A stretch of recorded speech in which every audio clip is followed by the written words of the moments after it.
Welcome to the KINJAZ Podcast. Here we will discuss dance, life, and whatever the we want. Folks, welcome back or welcome to the KINJAZ Podcast, Movement in the Shadows. We are your hosts, Ben and Anthony. And as always, we got some cool people in the house. We got some friends. We got some friends in the pod today. Well, most of them are friends. Anyway, so we have dancer turned chef turned restaurateur. We have Cabo Modern and Six Steps' very own Josh Espinosa. What's up, everybody? What's up? And we have his business partner, Peter Rosenberg, in the pod. Oh, that's a my pleasure. Yeah, I didn't realize that Glad Shadow that actually puts in the sound effect. Every time I go he actually puts in the Did you do that? Or did they do that? Did you do that, Chad? Did you do or that? Or did Broccoli do that? Because they actually added sirens. Oh, they did? They did. I didn't do it. They added sirens. Shout out Broccoli for the sirens. Okay, so our partner's Broccoli. When I go you could do whatever you want. Right? Killing it. Well, guys, dude, I'm so stoked to have you guys in the pod. We have a lot of history, we have a lot of dance history.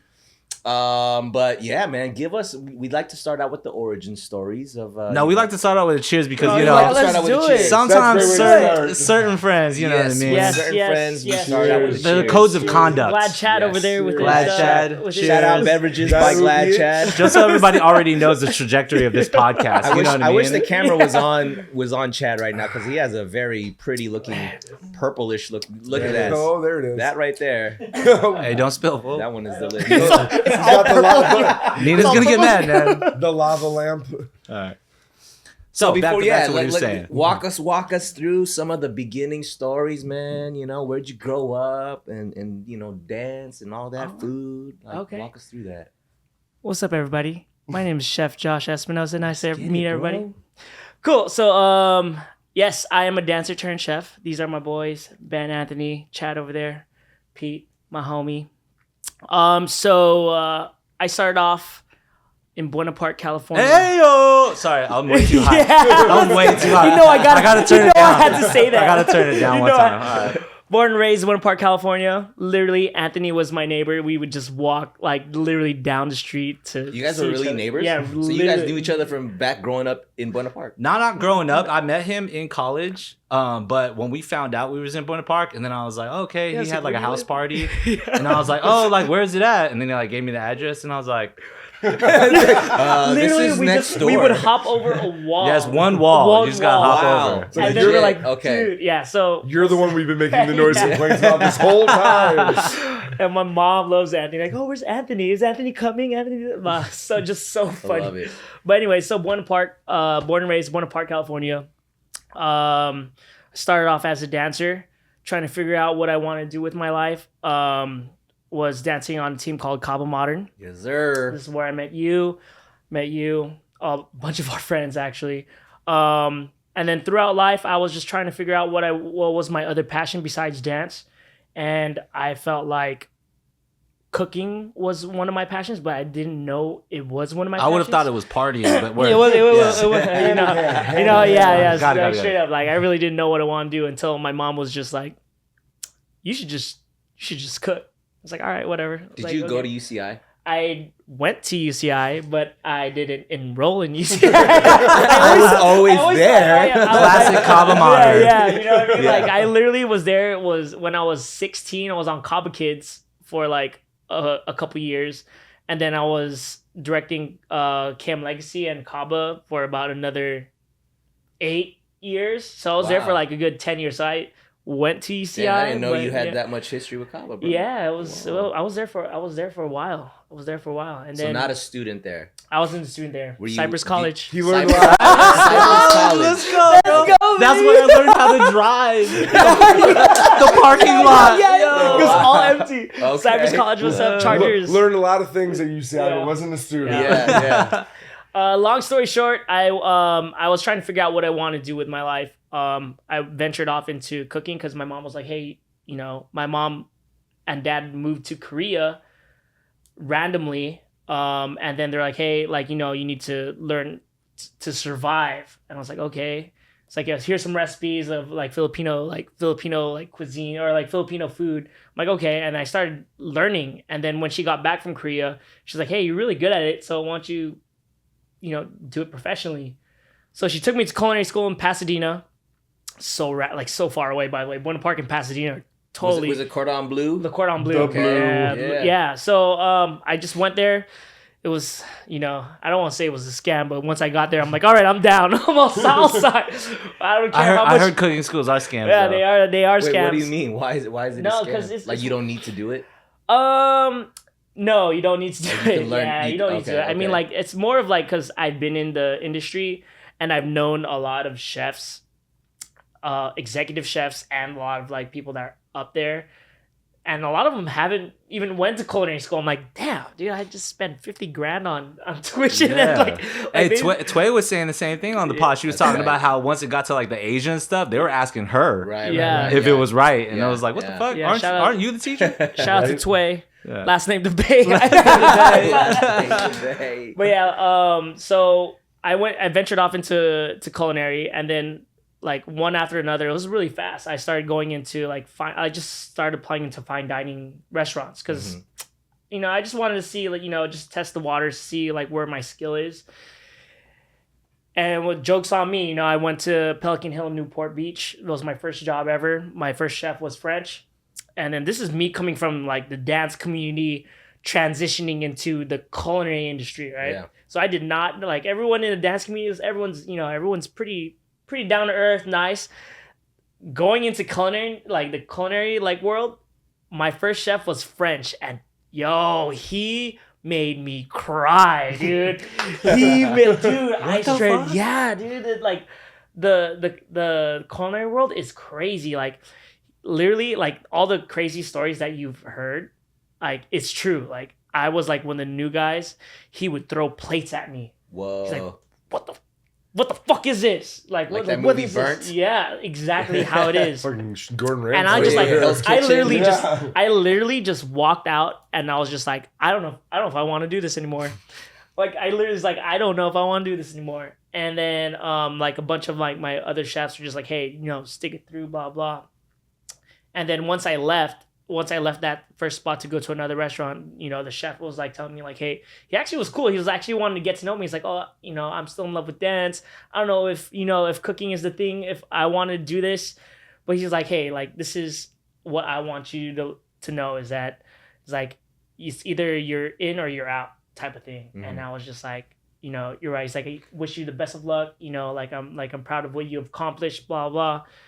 And then so I took that kind of like it was a I guess what's the word I'm looking for, like I got out of there with a thing with the chef was telling me something that I should just completely just go all in with you owe cooking. it to yourself to like. Yeah. You're not gonna prove that you're gonna be worth it if you. And- It's kind of like a tipping point for you. Yeah, because like I was like, to be honest, like the transition between dance and then going to another career was like so hard because like I was scared. I was like, I still want to hang out with my homies. I still want to dance. I still love dance. But then pretty much what like the advice I gave me is like, hey, you just need to just go all in. Just go all in. So throughout that next few years, I've been only in the cooking industry for about 8 years. And I just went, I took that advice all the way. It was just like, just go all into it. And then just see where it goes. And like honestly, like I've been putting all my all in like just cooking. And then but yeah, here I am now.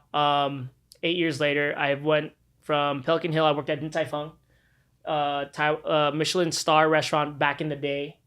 I got trained by Taiwanese chefs, they straight brought them here to train me to learn how to fold dumplings. Mm-hmm. Actually, one of the most hardest things I've learned throughout my culinary. Like, Folding dumplings? folding dumplings. Yeah, I fucked that shit up on New Year's. Dude, bro. I'm not kidding you. Like, it took me 3 months to master folding xiaolong baos. Wow. Xiaolong baos. And then from there, I was just like, what am I doing with my life? I was like I'm not going to use this technique ever again. And then I started working into like other fine dining places such as On Key and Crustacean in Beverly Hills. And that's where like I started to take my craft even more seriously. I was like, okay, I want to be better as a chef. and then still, you know, Din Tai Fung was, you know, I learned a lot from Din Tai Fung and Pelican Hill. Pelican Hill was more Italian French cuisine. Mm-hmm. So when I got to Anki and Crustacean, I was like, you know, like I need to refine my technique a lot more. Like I want to be better, you know. So like, if you guys don't know, Crustacean is Vietnamese fine dining. So Filipino fine dining wasn't even in my like radar. Yep. Like I actually cook better Vietnamese food than I do Filipino food, to be honest. Prove it, bro. Yeah, no, Don't seriously. get me started. Yeah, man. no, I'm being dead serious. Like, Crustacean's bomb. dude. Oh, yeah, the it's bomb. thing is, like, I got trained by the OGs, Right. right? Like Chef Helene, Mama, aka Mama. She is like the founder of fusion food here in America, as far as like Asian fusion. Oh, okay. So I thought to myself, There's like, a founder for that? yeah, she got an award for it. So apparently there's an award for it. Yeah. Shit. That history goes back. Yeah, it goes back because she started in San Francisco, then brought it to Beverly Hills. And I thought to myself, I was like, yo, like, if I'm learning from the OG herself, like, dude, she's like 80 years old right now. So I'm just like, I thought to myself, like, yo, if I'm learning from the OG, I can do this like for my culture, for Filipino culture. Oh, right? you could be an OG. Yeah, I could be an OG. I could start this shit. Yeah, but so that was the thought process that was going on. And then I was working at Crustacean for about almost close to 4 years, and then the pandemic hit. Are we going to get into deep into this? I think it's about time we do a cheers right Yeah, now.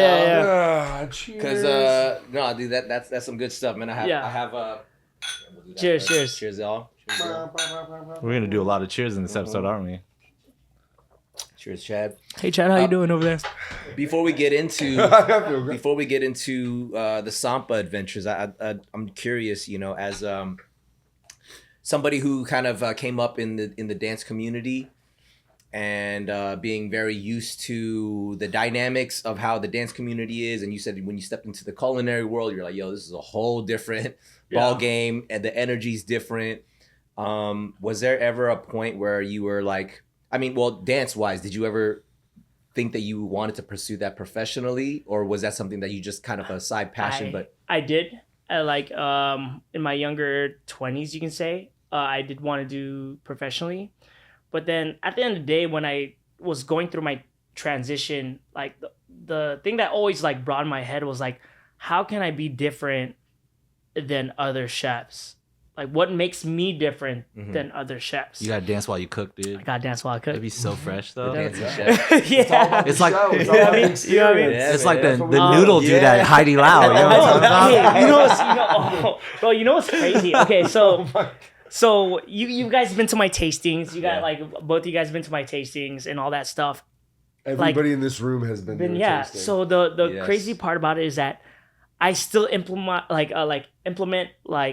stuff from the dance, what I've learned from dance, to cooking.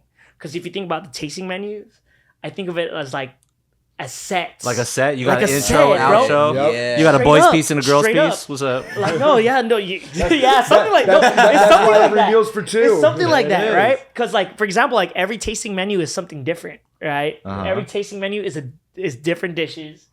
Sometimes, you know, you got to hit them with, you know, classics, you know, like, Yeah. where people will be like, oh crap, I remember this. So every time I do tasting menus,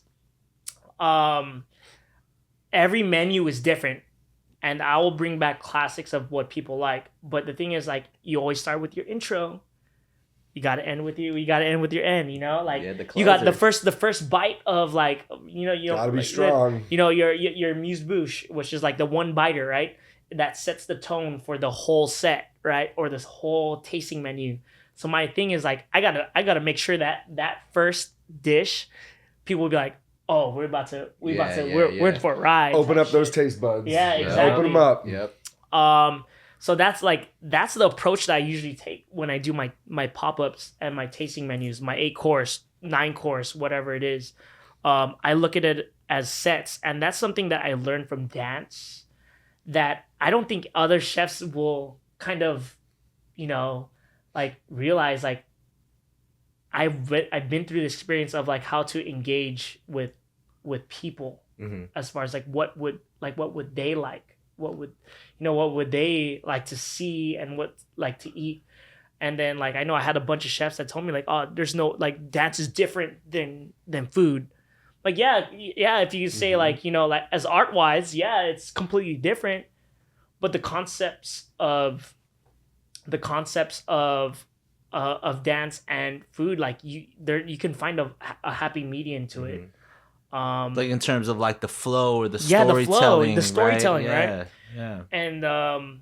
And like, yeah, I have a bunch of people, like, it's so funny. Like, I had people that one Top Chef asked me, like, what do you do? I'm like, how do you sell out all your events? I'm just like, that's funny because I want to ask you how, like, why are you asking me to how? It's like, you're the one that won Top Chef. You know what I mean? Like, dude, I'm just an amateur chef that's trying to put my name out there. So, but yeah, like, the experience with dance, like, as far as, like engaging with your audience, especially with marketing, right? Like if you guys seen like our pages, like it's very dancey too at the same time. We love to put like little video clips of like, like just plating or like, people engaging. Like you don't see a lot of restaurants doing that type of stuff. So that's like when I accepted like, oh, I'm different than other chefs. That's when I started like feeling like, oh, okay, people are like seeing something different from us. Yeah. So stage presence, plate presence. Yeah, that's what it is. And like the whole, let's put on a show. Yeah, the whole concept with even with Sampa is just like, oh, this is crazy. Manifesting, by the way. When I was in culinary school, I wrote down on an essay what I want my restaurant to be. I was like, oh, I want live music. I want a show. I want this. I want it to be in Buena Park. I want it to be let's go.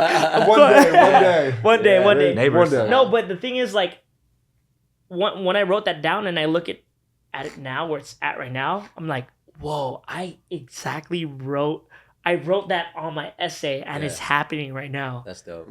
Yeah. And from live performances, for me, like plating, like in front of people. Like, that's a show in itself. You know what I mean? And not a lot of restaurants do that. A lot of restaurants just like, oh, here's a plate. Enjoy. Tell me what you think. Yeah, it's cookie cutter blueprint type of shit. Yeah. And then, like, but for me to be going out there, I'm like, this is what I was, like, going on a mic. Like, this is what I'm thinking, like, when I made this dish and all that. But, yeah, no, it's crazy how everything is happening the way I envisioned. Yeah. Yeah.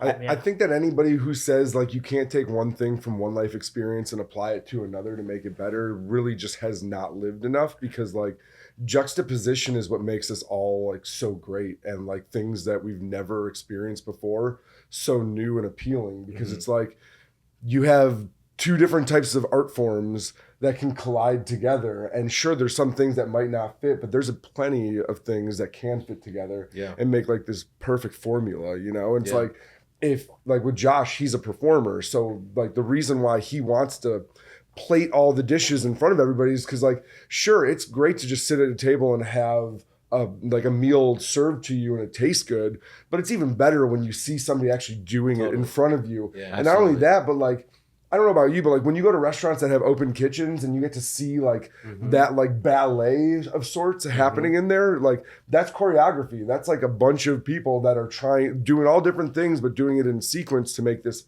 perfect product, And it's like, we unfortunately right now don't have an open kitchen. So for us, it's him being out in front of everybody plating, and it also adds like a trust, It's like, I see what he's doing. There's nothing hidden behind there that I have to question. Like, we're an open book. Like, what you see is what you get, and what you get is a great experience overall, from food to vibe to music to just like everybody's personalities that we allow to be part of Sampa and serve you, because that's really what we want. We want you to leave with memories, not just on your taste buds, but literally just that you're not going to forget about this experience in general. Yeah. That's really what Sampa is, I think. I think that that tasting experience that you guys had, a couple months back, in the opening, it was dope because it's exactly what you just talking about, Pete. Like, we're there in the same room essentially, right? There's no walls. Like we're able to see everything that's going on. Transparency. And what I enjoyed about it was being able to see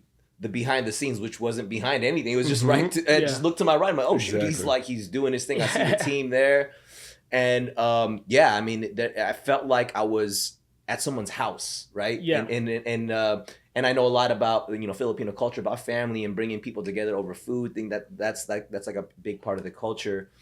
And I just felt like it was unlike the typical restaurant experience that I was used to. But before, because I definitely want to get into Sampa, but I know there's a lot leading up to Sampa because we had a gigantic freaking pandemic. Yeah. You know what I mean? That that got in the way of a lot of people's plans and dreams, right? Yeah. But what I saw you do during the pandemic was dope. You quit your job at Crustacean. Oh, that was right, and that was the hardest decision. Let's talk about it. So, what made you feel that was the move? Okay, so when the pandemic hit, all the restaurants in LA were closed. You guys were there. Yeah. All the restaurants were closed. So at Crustacean, I was one of the head chefs over there. So we literally laid off everyone, but the executive chef, me, and another chef. Hey, my God, you made the cut. I made the cut. Baby. Guys, I was like, I did it, mama. When he called Jenny, I was just like, dude, they fired everybody except for me. We were just like, shh. So what happened was, everyone was laid off, and then for as an employee, I was just like, cool, we're gonna be chill. Everyone's doesn't want to go out and eat, but it was the complete opposite. Bro, we got slammed, like tickets till the end. Wow. And when I was like cooking, I was like, dude, this is bullshit, man. Like this is crazy busy. Like more busy than like when it was on a Saturday night, Friday night. Right. It was crazy busy. I was like, this is insane. And like our stress levels were going crazy. So when I was cooking, I had a thought in my head. I was like, yo, if Crustacean's busy just for only takeout, like I could only imagine if I was just cooking from my apartment, and if I market it the right way, like a lot of these crazy things are happening in my head. If I market the right way, if they didn't think I have a restaurant, and if I market the right way, people will just order from us. Mm-hmm.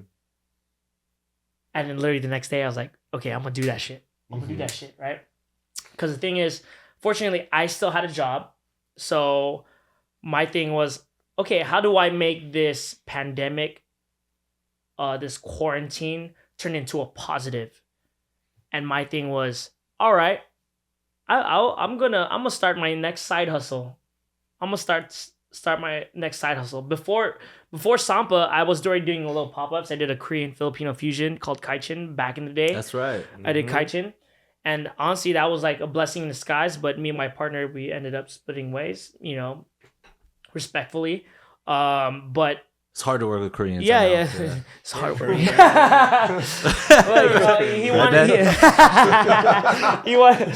wanted to do his own thing, and I was like, I'm gonna do my own thing. But I always had the same vision. My vision was like, I want to represent Filipino culture because, at the end of the day, I feel like Filipino cuisine is just, I feel like it's much more beautiful than that. And I also feel like there's not a lot of Filipino cuisine that's not in like the mama's house. Yeah. You know what I mean? Exactly. Like, only times I ever eat Filipino food is at a homie's house. Yeah. But to like go to a restaurant, I've probably been to like 2 Filipino restaurants in my whole life. Yeah. There's not a lot. And then they all make the same thing, the same type of way. Yeah. And my thing was like, I just wanted to highlight, at the time I was like, I just wanted to highlight Filipino ingredients, Filipino culture. That's what I want to do. So during the pandemic, I was like, okay, I wanted to start my own side hustle, aka my new business. So I had this crazy idea. I was like, all right, I'm gonna just start cooking from my apartment. Just as long as we deliver the food, I'm cool with it. Because no one needs to know where it came from. No, But at the time, definitely changed. no, really, at the time is like at the time I had like, I don't give a fuck mentality. Like, I don't give a fuck what anyone says to me. Like, I have to start somewhere, bro. Like, I have to start somewhere. So I told this concept to Bianca. I was like, yo, Bianca, my cousin, she's dancing choreography. Yeah, Bianca Villar, shout out. Yo, she was there from the beginning. Her like she's in the dance industry, so her jobs got shut down. So I was like, yo, B, I was like, I had this crazy thing. I'm about to cook from my apartment. I need help like delivering and like, you know, like, can you take pictures? Because she's good. She's like good with the creative stuff. She's like, yeah. I mean, I'm not doing anything right now. Like, yeah. So she's there. Then I hit up Jenny. Jenny, I already know she's great at marketing. One thing is like me and Jenny grew up with each other since we were 16. And for anybody who doesn't know, Jenny is actually one of the KINJAZ brothers, Jet Li's sister. Yes, sir. I don't know if we're allowed to say that. You know Yeah, I mean? No, you can say that. But more importantly, What's up, Pete? Yeah, she's my wife. Yeah, she's the one that locked me down. Pete's wife. Let's homegrown go. operation over Big here. shout out to Jenny Valias. Love you, baby. So Jay Valles, we're actually Kaba Modern audition partners. Even as we grew up with each other, I known her since we were 16. She was in the freestyle community. I was like in the b-boy community. And then we grew up with each other, and then she started getting into her marketing thing. And then I was like, yo, Jenny, like I'm doing this thing. Come help me out. I don't know where it's gonna go. Just come help me out. She's like, well, she's not doing anything either because no one's doing anything. Yeah. You know, the whole world is shut down. So I start cooking from my apartment, and we're like, then we start gathering up this whole team, and then like, you know, Peter being Jenny's husband, he's always there, and then, you know, we started building this team in my apartment. Yeah. Right. So I knew I cooked well. I knew I presented well. I was like, okay. So one thing led after another. So I think KINJAZ was actually the first people that we sent it off to. Oh yeah. By the way, so my thing was, the dance community is forever like our like Sampa's like That's our number one. foundation. That's the dance community is our number one supporters. We wouldn't be here today without the dance community. And the thing is, we are so blessed to have such a strong support system and foundation through the dance community, whether it's the KINJAZ or the Cobb Modern or anyone. Like the fact that like it literally started off with the dance community, and then from there it trickled down to every other community. It started going to Filipino community, we started getting to movies, and then celebrities started hitting us up. Then we're in talks and doing weddings and like other catering events, and like it started like picking up. I'm surprised that celebrities and movies came before weddings, but wow. Yeah. Wow. We got weddings. Yeah. Then we got And weddings. then we did quinceañeras. Yes. Oh, we actually booked our first day boo. We gotta get you on Saturday, bro. We just booked our first day boo. I was like, yeah, we made it. But yeah, so it started off as a quarantine project. Long story short, we kind of hit it, right? So we marketed, and then we were delivering to people, and then we started getting to an application called Talk. So Talk is kind of like a fine dining Postmates for top restaurants. Okay. They hit us up. Yeah, they seeked us out. They seeked us out, and they're like, hey, like, you should be a part of Talk. I'm like, okay. But little did they know. Oh my God! Now they know. Who cares? Whatever. Fucking right. Shout out Talk. Yes, shout out Talk. Don't hold this against us, please stop. Little they know. We love your platform. We were cooking from our apartment, right? They were cooking from apartment. They thought you was like a full-grown restaurant. Straight up. Everybody thought we were a Straight full-grown up. restaurant. Yeah. Fake it till Straight you make up. it. Fake Fake it it till till you you make make it. it. That's Make it. That jump That works. is that's the Yo. quote that I always look. Yeah. Fake it till you make it. Because the thing is, like, to be real, we didn't have the funds to have our own brick and mortar to start off this business. Like, Especially not during quarantine. during quarantine, no. Right, So yeah. my thing was like, the thing is, we never all our funds that went into the Sampa at the time was all from us, right? Yeah. We didn't have no investors. We had bootstrapped all. We didn't like, ask the whole from way. our parents. We didn't ask from our family members or like anybody. Like literally, all of us were working 2 jobs. I went and sold myself on the streets at night. Like just to make straight sure up, that we could pay rent, right? you know? If you believe Top in, dollar, baby. yeah, I appreciate that. if you I believe in a appreciate that. dream, right? Yeah. So all of us were like I was working 2 jobs. I was working crustacean at the time, and I was working Sampa. So my thing was every time I had a day off of Sampa of crustacean, I'd open Sampa. So Monday, Tuesdays were my offs. That's why if you guys realize that I did my pop-ups on Mondays and Tuesdays at the time. Got it. Yeah. Because I was off on crustacean. Because I didn't want to I didn't want to like ask for days off from my work to do my own. You didn't want to business. get caught cheating. Yeah. Well, that brings up a whole other story. You know, Yeah. once they found out, though. Yeah. Oh, you got damn, caught. We're That going brings up- deep in this. Oh, that We're brings going up- deep in this Yeah. podcast. Oh, we're good. But We'll hit anyways, that later. This one thing isn't CBS, so you can talk about it. Oh, we can talk about it, dude. So one thing led after another. We started with the support system of our dance community. We started blowing up, right? So we started doing mukbangs. We did one with So Super Sam. Then her crowd started pulling us in. We got Timothy Delgado. Then we that started did doing one. Tim. And then who else is the other one? And then Guap Dad came through to pick up like chicken sandwiches from us. He ate like 6 chicken sandwiches. Yeah. So it was a cool thing. But the thing is, we were cooking from our apartment. Right. So once we started getting bigger, I looked at Jenny. I was like, Jenny, I was like, I think we need to finally find a kitchen. Yeah. We need to finally find a kitchen. So we literally went out. We went to Arts District. We went everywhere. Fucking We started looking for Where's cloud Waldo? kitchen. Just searching. But the thing is, searching. dude, I didn't know cloud kitchens were that expensive. I also didn't know that they had that many regulations on when you could use them either. Is that like a WeWork, but for kitchens? It kind of is, yeah, but the thing is like I don't know about WeWork as well, but like does WeWork have a time of day where like you have to leave, you can't continue working there?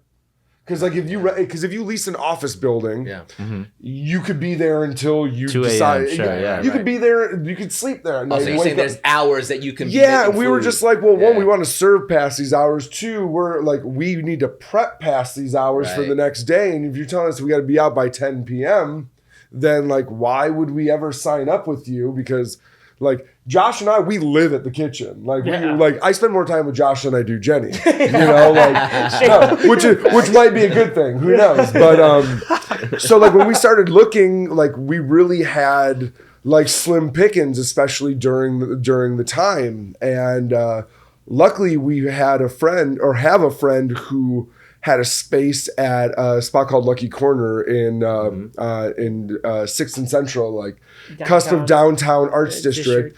And he was like, well, we got a spot if you want to jump in and share the space with us, we're definitely down for that. And we were, because we just needed to get the fuck out of his apartment. Yeah. You know, like we needed that next, maybe not the biggest step, but the next step of legitimizing ourselves, Yeah. right? And also so he could separate home from work. Dude. I would Like- wake up and my place is just Yeah. like, dude, I have a kitchen. Oh, dude, and not only, yeah, was like, the equipment. oh. Dude, it's crazy how much time we spent at his apartment based on the amount of room that was available to us, which was nothing. It was literally nothing. Like we were sitting on each other's laps on the couch pretty much because he had so much kitchen equipment that he needed to make this happen.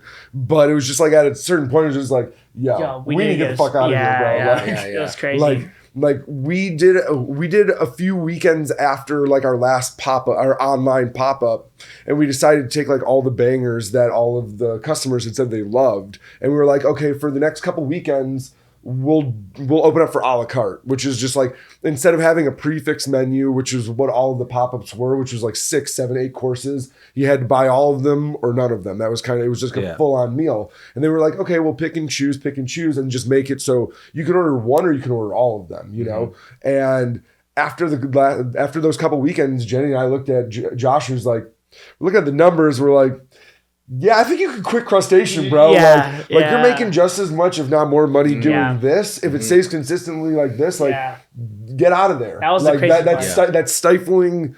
That's taking away time for some that you're giving to somebody else that Yeah. you should be giving to yourself Yeah. to really make your dream come true. Like their dreams already come true. All you're gonna do is help keep their dream coming true. You need to work on yours. I remember looking at Peter and Jenny. I was like, okay, if I quit crustacean, will I be able to live? So we're like looking at all the numbers, like this is how much you made, this is how much Dude, you you know how made. much responsibility that is? To Dude, tell it's scary, somebody right? yes? Because for sure, the yeah, thing is, yeah. I'm literally quitting my full-time job, my salary job, to like literally take a leap of faith into this business that I don't know where it might go. You know what I mean? And I'm looking at Jenny. I'm like, just as long as I survive and pay my bills, like it's worth it. Like I don't care about like all the other stuff like traveling and all that. Just as long as I can pay my bills, I'm okay. I'm looking at him. I'm looking at Jenny, and they're like, "Yeah, Like, it's do time it. for you to quit your Please job." I was like, "All right, let's go." I look at Jenny like, I hope we're not fucking wrong. Shit. Like, oh fuck, let's go. But Let's like, go. no, it was a really amazing time to like actually allow him to finally take that leap. Because like, here, I'll tell you this, like Jenny and I got started on this because Josh had the idea of like starting his own restaurant, whether it be at a restaurant or what we were doing pop-ups. And like Jenny's known him since he was 16. I met Josh 3 months after Jenny and I started dating in 2013 at a Friendsgiving.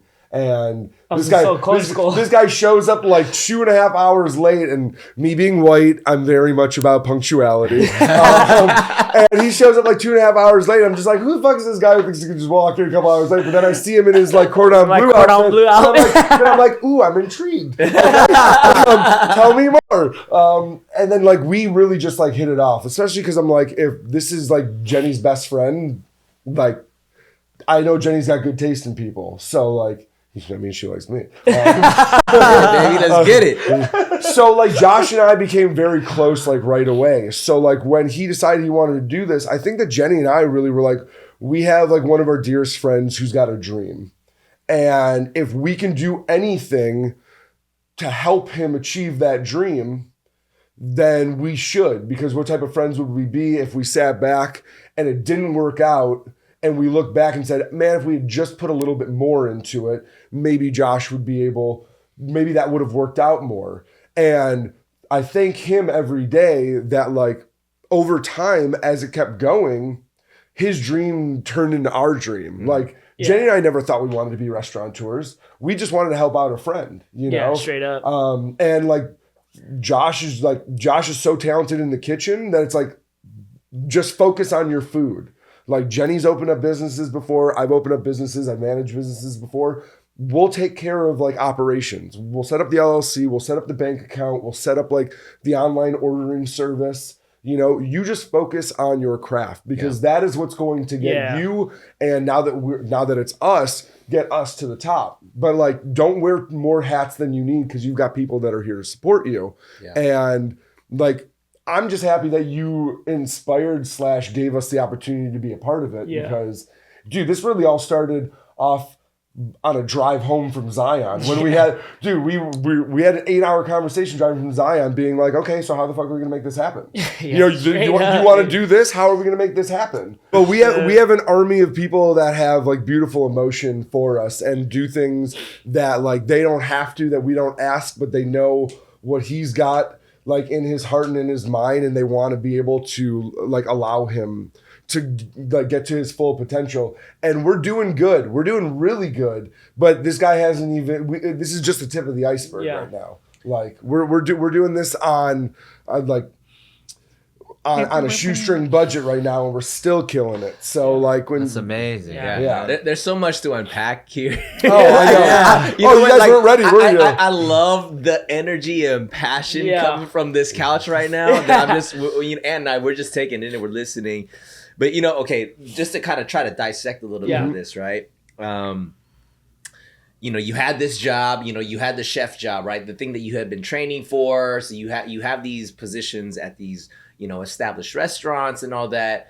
And then, but you have this burning kind of curiosity, passion, like, can I do more? Can I do me? Like, where can I find an opportunity to really express myself?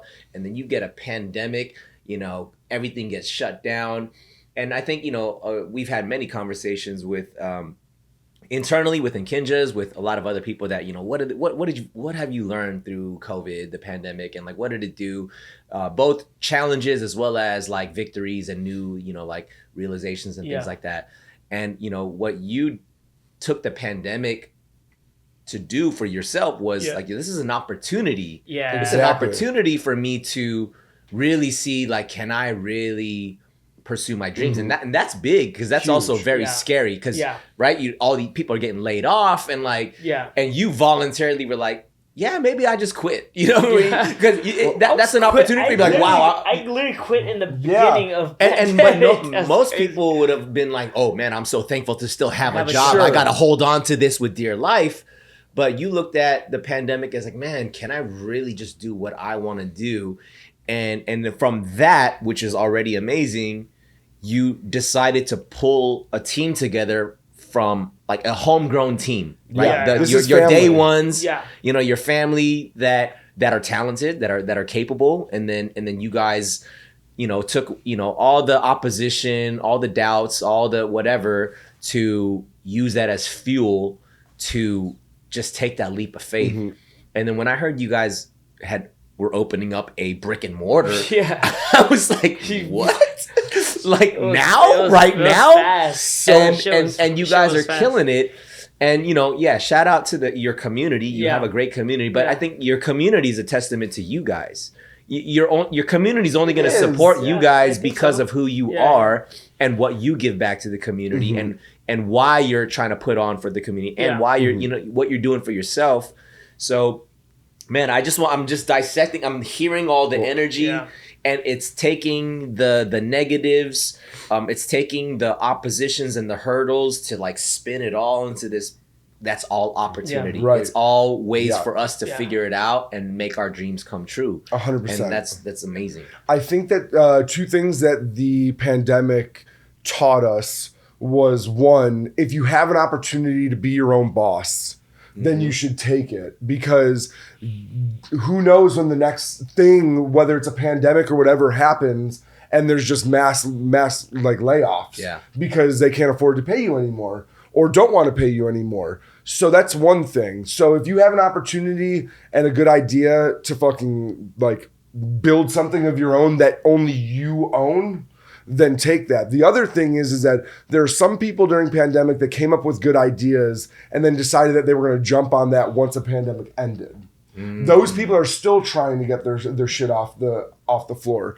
What we did is we had an idea during pandemic, and we said, we ain't going to wait till the pandemic is over. We're going to start right now. Right. So when the pandemic is over, we're already ahead in the race than anybody. So like that's where we are. Because if we had waited till the pandemic was over, we wouldn't have our brick and mortar right now. We would be like where we were at the beginning, like of the story that we're telling you. Instead, we're like, we decided that, hey, what else do we have to do right now besides really put all of our energy into something that we really believe in?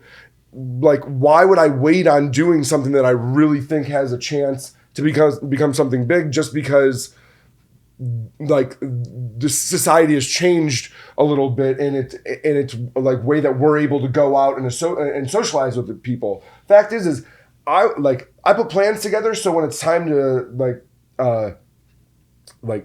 time to put them to fruition, that they're ready to fucking go. Not like have an idea and be like, oh, when it's time, I'm gonna start thinking about how this can really be a good idea. Yeah. Sorry.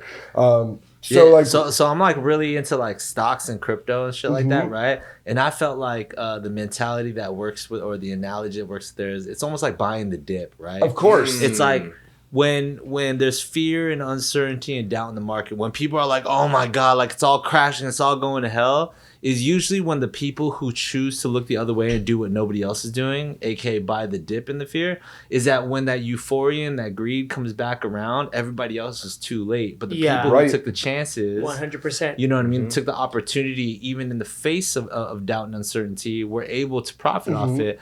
And I say that because, like, you know, again, just to be relatable to our own journey and stuff like that, it's like when we opened up the complex, you know what I mean? It's like we were, and I'll say this in confidence, obviously, because it ain't there anymore. But I was there at the opening. yeah, dude. but you know what I mean? It's like, I was there. Fire. I felt like we were, at an apex moment of the movement, of the culture, of our journey, and all that stuff. And again, things like crashes in the market, whatever. Some of those things, you as a civilian, you can't control that. You can't blame yourself for it. But what happened right after? It was like the dip happened right after when the pandemic came about. It's like the people who had things established, like for us as business owners, we had a lot to deal with. We had a lot of loss to deal with, right? Yeah. But I was able to witness it, like you guys too, and all joy and congratulations to it. It's like certain people use that moment of not loss for them, but use that fear and uncertainty and doubt to start. Yeah. You know what I mean? And it seems to be that in that moment when less people would do that, it seems to be the people that did do it are bearing fruit. You know what I mean? Yeah. And I'm just seeing that pattern, and I love it because it's like that's just life sometimes. When most people think it can't be done, the people who venture out and make it so are the ones who reap the rewards. You know what I mean? Right. And also, I wanna bring this up is like also for me, I'm inspired by my KINJAZ brothers here too. 100%. And like I know like I was there at the grand opening. I was there when KINJAZ Bang Noodles was announced. I was there, and like the fact is like it's more of how the pandemic is, it happens, bro. That happened, right? It's how you pick yourself up from it. Yeah. Right? Exactly. You guys could have been like, fuck this. Let's just stop what we're doing. Yeah. This Let's mail it this- in, we're this done. bullshit, right? But what I'm inspired by you guys, I've told Mike this too, and y'all, and I'm like, the way that you guys like, all right, yeah, you put your heads down if the complex closed, but you guys are like, let's think on to the next, right? And that's how we become better, as even for us, like as far as like business owners, Or entrepreneurs, individuals, right? Yeah. Our thing is like, okay, that shit happened. Let's move on. Let's move on, right? Like, dude, like the complex, even for me, for myself, I'm like, damn, my friends are living the dream, dude. This is 2 stories, freaking like 5 different rooms, like straight up. Dude, like that I'm shit like was so so proud, like, and like and like when you guys announced that you guys had to like close the complex, it hurt me a lot inside because like my friends' dreams, like it just went nowhere. But it really didn't. No, because transition. But it transitioned to a next phase. And even for me as a homie, like I'm just so happy to see all y'all still sticking really through together. I mean, like, I feel like I'm the newest I know I'm the newest person in the circle of this room by far, like many years, like, taken back. But like, I know that I'm in a room with 4 other people of greatness, I mean, including myself, because I got an ego like it's like nobody. But like, I'm in a room with 4 people of greatness, and I think like we can probably all agree that greatness does not come easy at all, and if it does, then it's not true greatness. Like, greatness comes from failing and learning from those failures, and them not being mistakes, those becoming life lessons, and how you can apply that to your next victory. Right. And like, I think that that's something like we've all been able to do, is like, you know what? I'm not going to take this as an L. I'm going to take this as like a great like practicing session that I'm going to apply to the next game that I'm getting into. And I think like you've got to be malleable. You've got to be a chameleon these days, because there's so many different things that you can put your passion and your talents into. You just got to like have your eyes open and be like willing to try new things. Like I said earlier, I didn't think I was gonna like be a restaurateur, but like when the opportunity came and I thought that I could actually be of benefit to it, I was like, okay, fuck it. Like, what am I gonna do to make sure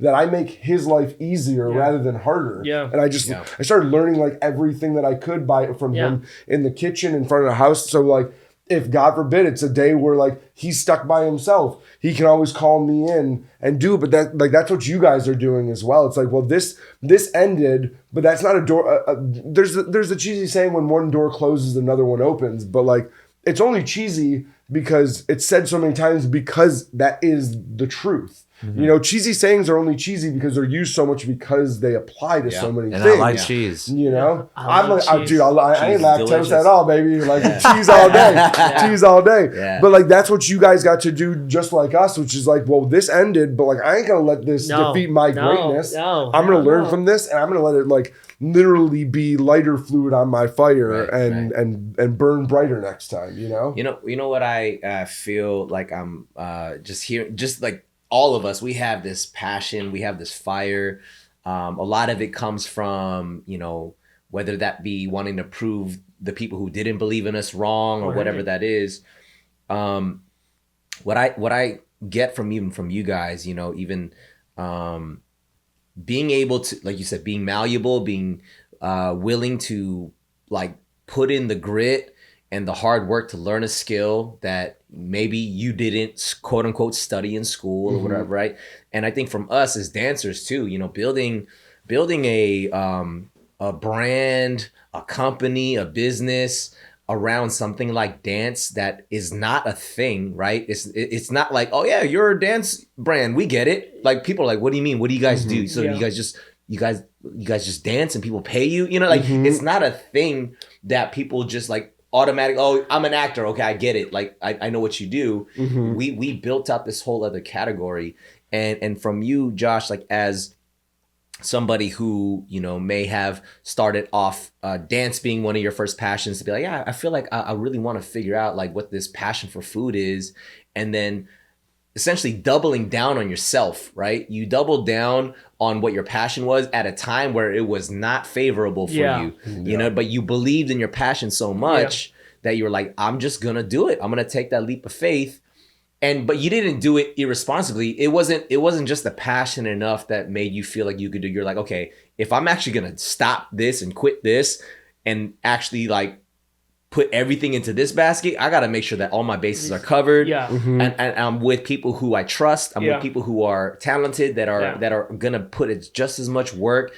And what I'm getting like from this is that, you know, I'm a firm believer in life happens for you and not to you. Yes. When the pandemic happened for us. You know what I'm saying? Meaning it gave us an opportunity for us to be like, okay, what am I going to do now? And it's not like, oh shoot, woe is me because the world shut down and I'm just gonna just sit in my room and watch Netflix all day. But what am I gonna do now to get up out of this, and how is this gonna serve me to get better and stronger? And then from what I saw you guys went from, you know, cooking out of your apartment to be like, hey, let's double down on this thing and let's get a spot. Let's get a brick and mortar spot. You know, and then you guys have a restaurant now. And that was, to me, was one of the most like, wait, what? You're opening up a restaurant right now? You know what I'm saying? Yeah, we're crazy. Yeah, we know it. We're I think crazy. at the end of the day, it was more of like, you know, everyone, like even before, everyone was telling me like, you're not like my chefs would tell me, you're not ready to open up, you're not ready to do your thing, you know. At the end of the day, like, you're never going to be ready. When are you going to be ready? Like, what am I supposed to do? Am I supposed to learn every technique in the whole cuisine world to be ready? Like, no, there's no way. So like, even for me, like, even with business, like, I love business. I'm falling in love with business a lot more as I'm going through this process. Is like, even for myself, I never went to school for business. Like, straight up, like, I never went to school for marketing. I never went to school for like all these other things. Like, at the end of the day, it's like, I will learn as I go. Of course. I will learn as I go. And just as us learning a piece from our favorite choreographer, we learn as we go, as they teach us that. And that's what it is for me. Is like, I'm in the prime of my life. I'm 33 years old. I just turned 33. I feel like a lot of restaurant owners are like around 50 or like, you know, maybe above when they start opening up their own restaurant. But for me, as a young restaurant owner, I'm like, yeah, let me make my mistakes. Sure, I'll learn from it. And then like now I have like all the people that doubted me saying, oh, I'm proud of you. Good job. you know, like you did it. I'm like, but you just told me like Yeah, you just told me 2 years ago. You just told me 2 years ago I wasn't ready. Right. But like, yeah, at the end of the day, it's like No. They're like, you will be ready in 2 years. Yeah, oh, that's what it was. But yeah, it's just like, is that, you know, wait 2 years and then wait 2 Yeah. years and then wait. R.I.P. 2 Kobe years. Bryant. Like, he's like, I always looked up to him. Yeah. I'm like, it's always like, you know, I always want to prove people wrong. Like, you know, if you tell me I can't do it, I'll do it. And I'm never going to be ready, but at the end of the day, it's like, I'm going to keep learning like throughout this life. Yeah, that's your job And as a human honestly, being. I'm having so much fun right now. Hell like with this yeah. whole process of like opening up a restaurant and just meeting new people. Like people from the Bay are coming, from Diamond Bar, Your Belinda. Dude, we got somebody from Texas coming who It's crazy. made a reservation for 10 people for like It's- next week. That's Love it. amazing. I Yeah. did not Awesome. like. I did Yeah, not know yeah. my food. We didn't think that was gonna happen. Will go that. I mean, we did, far. just not this early. So, yeah, it's a blessing. Like even the whole It's a responsibility though too. Just even remember. our Valentine's Day one, that was a crazy Oh, accomplishment. dude, yeah, we sold out all 3 nights, so that was a total of 38 tables total from Friday, Saturday, and Monday. Shout out to the Los Angeles Rams for winning the Super Bowl on that get Sunday. Yeah. But we looked. That was back, our most ambitious. That was our most ambitious. 100, and We're like, it was the most. hey, let's- It was the most expensive ticket Yeah. that we sold.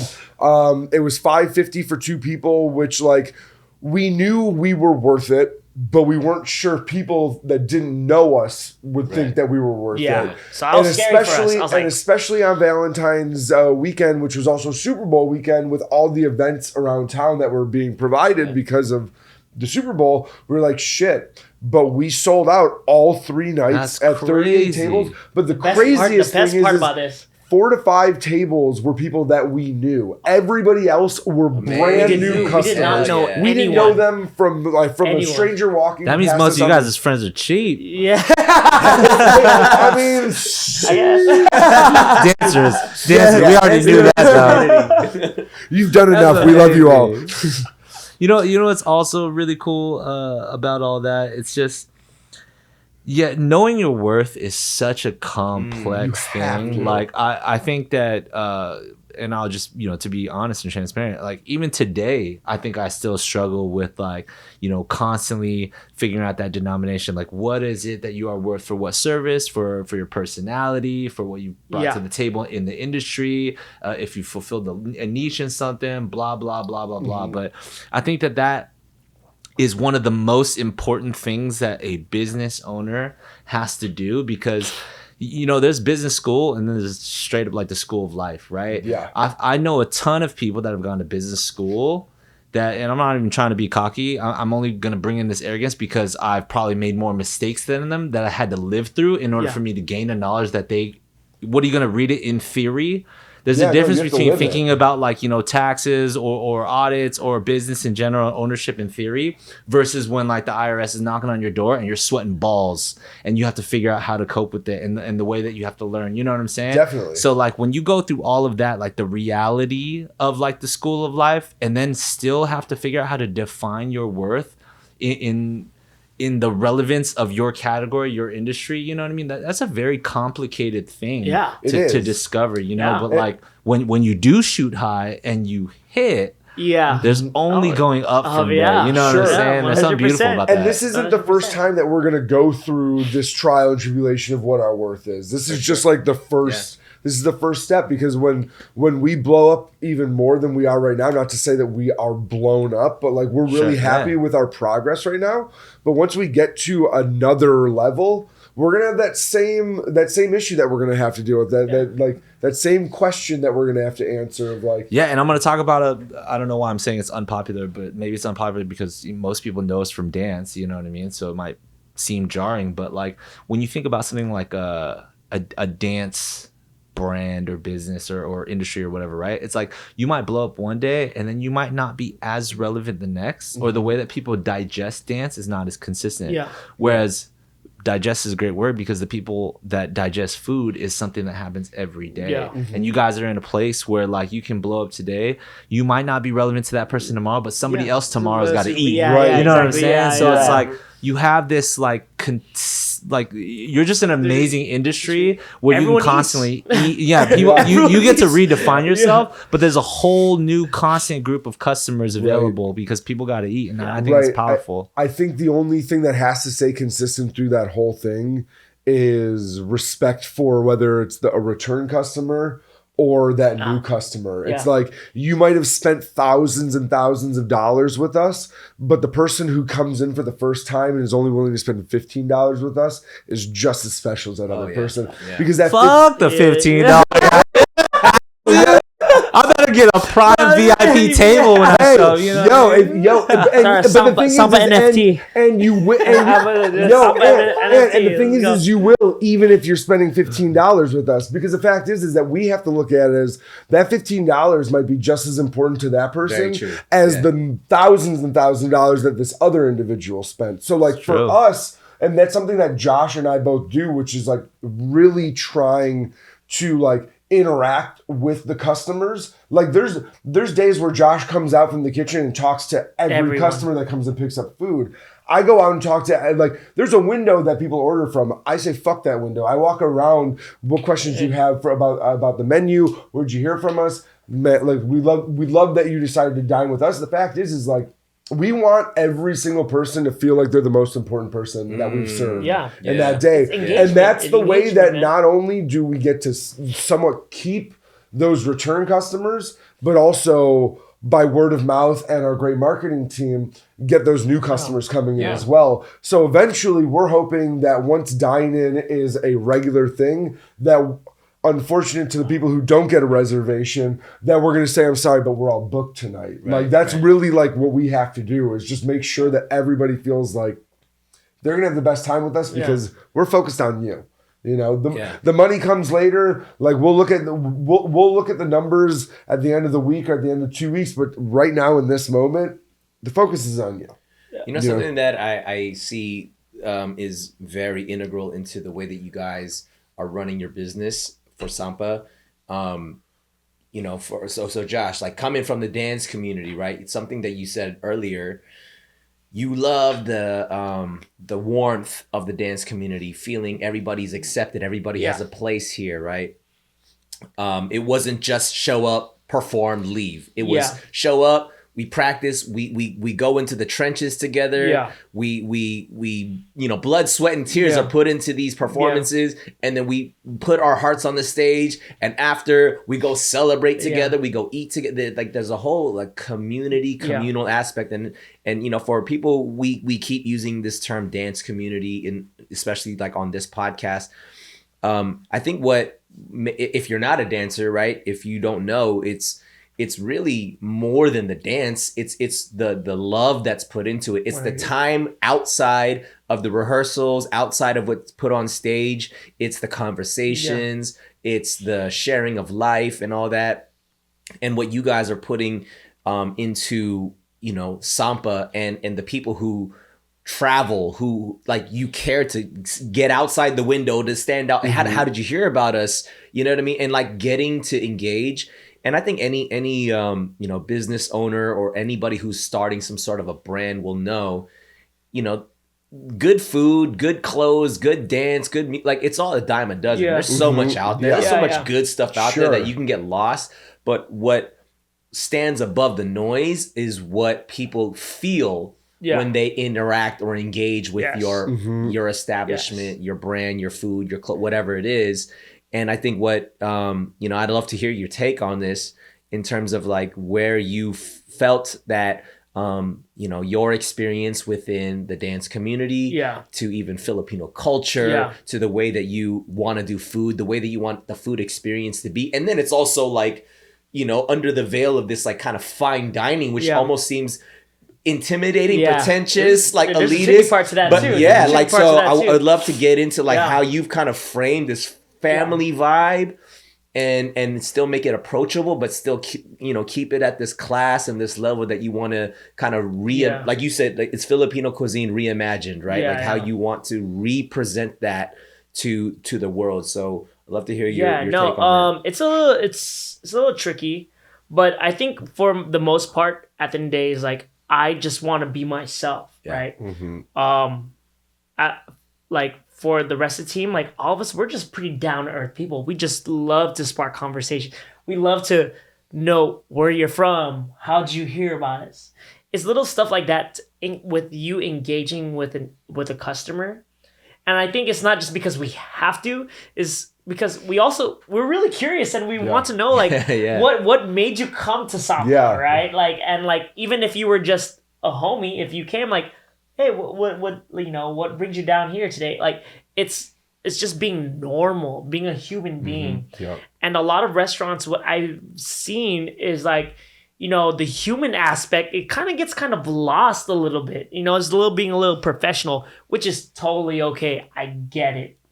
The bougie restaurants, I get it. But for me, it's like, why can't I be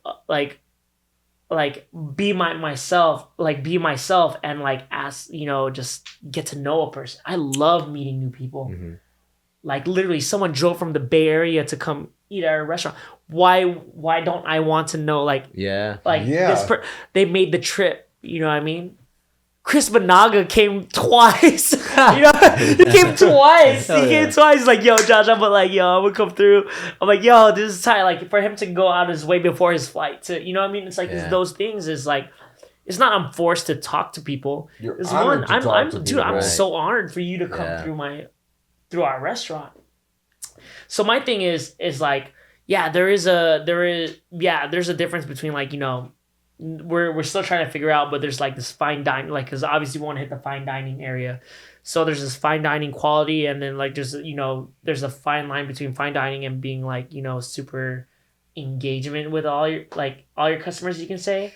But my thing is, I just want to be as real, like if I'm as real as it could be with serving the high quality food, there shouldn't be a problem. And like even I told Pete, like every time someone, like, even though we're not as busy as we are, like I have time to talk to people. Yeah. And like literally, if you go on our Yelp, every Yelp comment is like, I got to talk to the owners. 5 stars across the board. Let's go. Yeah, 5 stars across the board. And it's crazy. It's like, I didn't know how much it meant to them, right? And then it goes into Valentine's Day. I was like, okay, I read all my Yelp comments. So I was like, okay, I'm gonna go to each table. Like it was like the 5th course going into the 6th course. I was like, okay, there's a long time. I'm gonna go down and talk. I talked to all the tables. Oh, this is the first time me and my husband had dinner in a long time. We love the vibe. We love the atmosphere. We love how you explain all the dishes. And you think about it, it's like the engagement is such a big, bro, right? Like even going back to the dance community, right? Like you go back to your Ambu Black Ops. Like I'm thinking about, like you guys are coming down the stage, right? This is like actually the first time. Like, oh, dude, I remember this shit too. So you guys are coming down the stage. You guys are performing like down the aisles, right? You guys are coming down and like you guys are in your mask and stuff. But that's an engagement in itself, right? And the people are like, oh, tight, instead of just witnessing. Yeah, just witnessing, just watching. But like when you guys brought out that it's immersive, you get to feel like all of a sudden, and they don't forget that. Or the culture shock, the immersive show, right? Yeah. Reason why people love it and spend money for it is because like this is not just, you're not just watching. It's like you're engaging with, like I get to pick and choose what room I'm going to go to. You're participating, you're within it. Exactly. And that's the same thing with restaurants. Not a lot of restaurants do this, but I like, if I was in the customer's shoe and like I get to speak from the chef himself that made my food, like how special that is. See, this is why we only got like 4.5 stars on Amazon, man. We gotta be fucking going out. Everybody order. We gotta face this shit, dude. Hey. We gotta hand deliver noodles, man. So I see you just ordered your Prime package. Oh my god. Damn it. But it's those little details that, like, even for me, my favorite restaurants at OTM, I got to meet Tim Hollingsworth. Like, he's one of my favorite chefs, and I got to meet him for the first time. I was just like, damn, this is how it feels to meet like one of the best chefs in the world. You know what I mean? Like, it's one of those things. Just like it makes that experience a lot more, It's memorable, it's powerful, it's engaging, and you feel like you're a part of the thing that you're participating in, which, as simple as it is, because we eat it all the time, like it's food, you know what I mean? But you can still participate with it. Yeah, exactly. And then this makes it not just about the food. right? Yeah. It's the full-on experience. Experience. Like you said, like we eat food every day. We have to, like, to survive, right? But like, what are those little extra bits that somebody, like, whether it be GM, the chef, whatever other business it is, that makes it so, like, you forget about food after a little bit, right? Like, maybe even after the next meal that you have, like, your mind has erased that last one and is now thinking about the present one. But if you put those little extra bells and whistles on it, but those genuine bells and whistles on it, that meal doesn't get forgotten like the other ones do. And that's really kind of what we want to do. You know, it's like we want to become a burnt in memory in your mind rather than just another meal that you had. The thing is, like, for me, I'm not scared to talk to people. Like, whether it's me being on a mic or being, no, straight up, like, I love the mic. I would be stupid in front of the mic. Like, and the thing is, like, I think that's one thing, a trait that I think, like, I compare myself with other chefs. Like, you never see a chef on a mic. I'm like, fucking give me the mic. I'm like, let's fucking go. You know, like, hey, what's up, everybody? How's everyone doing? You're like a party promoter at your restaurant. You know what I mean? Like, you don't get a lot. Wrap it up, Josh. They need to And eat then their food. once you embrace that, once you embrace that, like, you're stupid and like goofy and like you just want everyone to have fun, then that's what attracts a lot of people. Yeah. You know what I mean? Yeah. Because a lot of times, a lot of chefs just hide in the back. They do not want to talk to you. They're not going to even think about talking about you. They just throw the plate, you pay, you go, right? But for me, I'm just like, thank you so much for spending your Valentine's Day with us and spending this amount of money with us. Thank you so much for spending my you guys give me 95% tip. You guys are the best. Now I could live. It's like, no, but for real though, like, Well, that's the performer in you before even being a chef. So you had already you already built that up, and then when you found what your true passion was, it was like, oh shit, I can't. Just like back earlier when I said it, whoever says that dance and food can't like have a healthy marriage together obviously is either one or the other, but it's not both. You know, because like the confidence that he has in front of a mic and like the joy that he has for like interacting with like his customers and people obviously comes from the fact that when I get on stage, I want to see people like smiling and vibing to what I'm doing, you know, and whether that's plating or dancing, it's like, it's all the same. It's art, you know, and like we do art for ourselves first and foremost, but when we see people that love our art, that really like, that gets you going. That's even more motivation, you know? Yeah, what I love about like just even seeing how you are as a chef, and you mentioned that the performance side, your performance is coming out. Not that it's fake or that it's this planned thing, but the willingness and the comfortability that you have to be excited. Like, thank you guys for coming out and eating my food. Like, this is dope, and this is my art now. And then being able to be authentically thankful and have that sort of gratitude for people who want to partake in this experience. And what I also find to be dope is that the things that you loved about the dance community, right? Yeah. Performing to creating a set list Or and like relationships, and then let's keep it real, even like the celebratory stuff, right? The for party. sure. I mean, dude, I've been to many Sampa after hours, man. After hours. Those are some of the illest. And best believe, Chef Josh is still at work during those parties. He's still cooking it up, and then you freestyle some meals during those times. So I find it to be like a privilege. Like, yo, I get to see Josh freestyle now.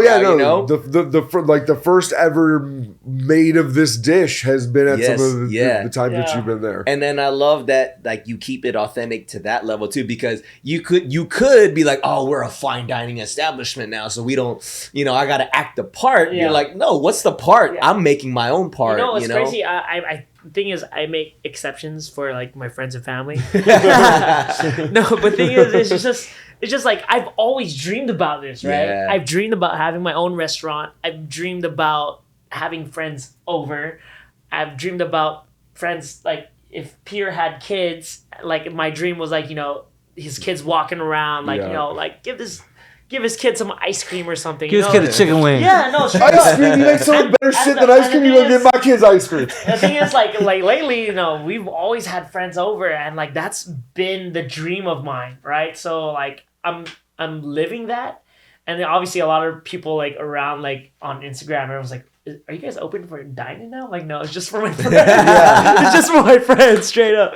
But no, like I'm literally just embracing the moment right now because, like, for example, the after hours on Sampa, or like the tasting menus, having my friends over, or having my mom come in, bring all her coworkers to come eat. Like that's Shout the dream, out to Tita, bro. by the way. That's like that is the dream, and like let's say 10 years from now when all y'all have kids. And then you guys bring them to Sampa, and you're like, "Hey, like your Uncle Josh is working," and I'm like, "Oh, sorry, we'll be really stuck up by then." Give this kid some French fries or something, you know? Like I've always dreamed about that. Like the dream wasn't to make to be honest, like make a lot of money, but that wasn't my main priority. Mm-hmm. Like I always envisioned, living in my like being in my restaurant, having all my close friends, like this is like your guys' second home, like straight up, and like just living life, just doing what I want to do is food. Like my passion is with the food. people you want to do it with. Do what I want to do. Absolutely. Yeah. And it doesn't get any better than that. Like right now, like we're doing like I did a birthday for Jet. I'm doing birthdays for all our a bunch of our friends. Chad helped out with that faux show. And then now Chad's gonna be our like unofficial bartender. Glad Chad. Like 2 weeks into his graduation. I mean, the thing is like life in itself is a hard job, right? Mm-hmm. You know, but if you like who you're going to work with every day, it makes it that much easier. And that's like with every aspect of life. For us, it's like, dude, we have hard days. We deal with a lot of bullshit, but like we get to deal with that bullshit with the people that we enjoy spending our time with the most, and that really, and that's only going to continue because we're only going to build our team even more. Yeah. We're only going to be able to, with our success, show even more love to the people who have been by our side since day one, like you guys. Like so, like days will be tough, but like it's going to be so worth it to go through those tough times with each other, because like who else would you want to go through them with? It's about to be it's the journey, man. It's the Hell journey. yeah. It's Totally. the journey. Like I don't even know what's going to happen in like 5 years, maybe. Like, well, we're in the talks of opening up in New York. Let's That's go. what we want to do. Yeah. Damn. Back in Buena Park, That'll probably obviously. happen. Johnny's Back in stuff. Buena Neighbors, Park, baby, that's Oh, neighbors. dream, right? Yeah, You gotta for sure. make that dream New York will probably happen Neighbors before 2024. 4 or 5 Let's years. go. Yeah, we're gonna say it right now just so it's official. Me and Josh got drunk at Sampa last time. We were talking about how when we have fuck you money. Remember? I was like, hey, when we got like fuck you money, you know, when you get like just got Like nothing casual? but Yeah, just money. we're gonna open up a restaurant back in Buena Park Nice. called Neighbors. Yeah, we're gonna call it Nice. Neighbors. This must have been I during love grand opening, wasn't it? It was. Yeah. Yep. We was But yeah, drunk. no. You know about those after hours? The party starts after dinner's done. Yeah. Like dinner's a lot of fun. We make sure of that. But like after dinner's done, if you're willing to stick around with us, Yeah. that's when you get to really know who like Sampa is and Yeah. what we're all about. Which For our listeners, what's the origin of Sampa? The name Sampa? Why Sampa? What does that mean? Sampa is short for Sampaguita, which is the national flower of the Philippines. Whoa. I was going through a process with Kaichin. So Kaichin, I was like, I really love the name Kaichin. I was like, damn, I wish I could just keep the name, but this makes sense. So when I was going through the transition phase into my own business, I was actually talking to Bianca, and I was like, okay, I have a list. I have I have 10 names on my iPhone list. It was pretty random, but the top of the list was Sampa, right? I didn't tell her anything. I was like, I need a new name for like this whole new business, and she was down to get down, and she was like, "Why don't you just name it Sampa?" And that was literally without telling her, that was the top of my list for some odd reason, and I was like, I already like without a doubt, I was just like, that's the name. That was the name.